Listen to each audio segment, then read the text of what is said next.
Yon guys, ito na yung hinila natin na Mitsubishi Lancer hotdog. So, napa-under natin siya. So, gumamit muna tayo ng improvised na tangke. Ayan. Para katunayang mapa-under natin.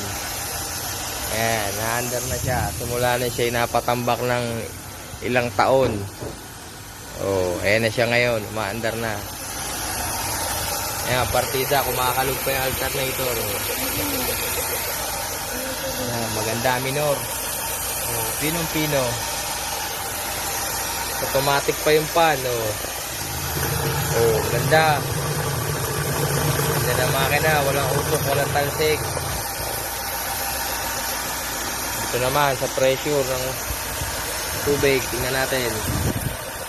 Ayan, walang bula. Oh, ayos.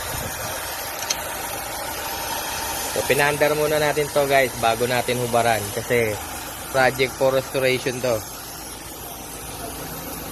Ito, ang isa sa mga suspect na maghuhubad yan. Yan, suspect yan guys, suspect. Yeah, abangan nyo na lang guys sa mga video natin dito sa restore natin na to. Mitsubishi Lancer hotdog to guys. Sariwang sariwa for restoration.